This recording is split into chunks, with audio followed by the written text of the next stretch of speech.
আসসালামু আলাইকুম, আমি নুসরাত জাহান লিয়া। কেমন আছেন আপনারা? আলহামদুলিল্লাহ আমরা ভালো আছি। চলে এসেছি প্রতিদিনের ব্লগ নিয়ে।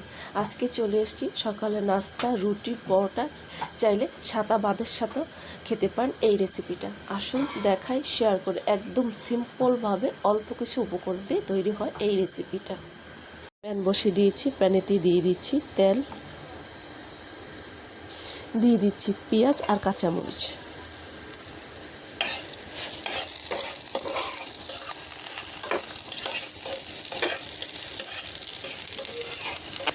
মোটামুটি একটু পেঁয়াজটা ভাজা হয়ে গেছে, এর মধ্যে আমি দিয়ে দিচ্ছি রসুন বাটা আর আদা বাটা।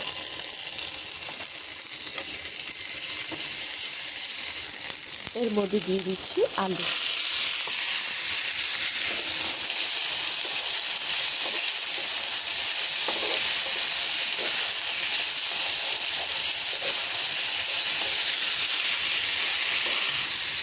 দিয়ে দিচ্ছি হলুদের গুঁড়ো,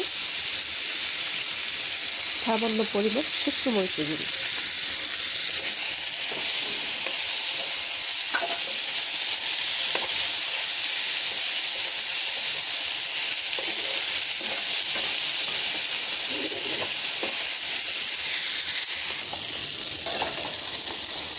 আলুটা মোটামুটি ভাজা হওয়ার মধ্যে আমি দিয়ে দিচ্ছি টমেটো।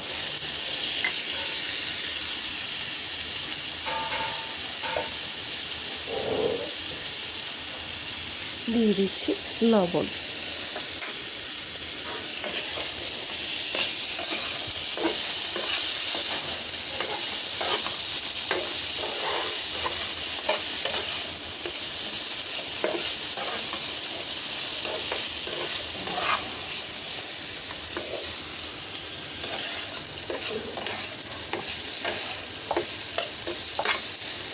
এটা কিন্তু মাঝে মাঝে নেড়ে দিতে হবে, না হলে নিচে থেকে লেগে যাবে।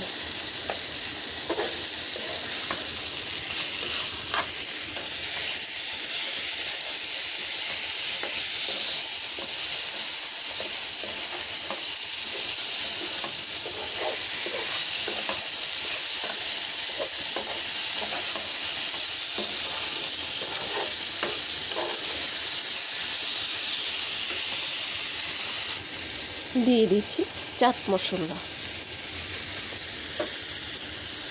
দিয়ে দিচ্ছি ধনিয়া পাতা।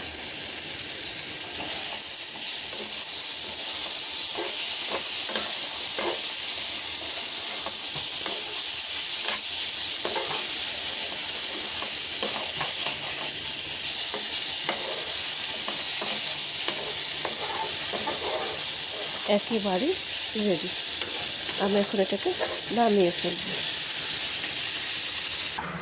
হয়ে গেছে আলুর কাটলিটা একেবারেই রেডি।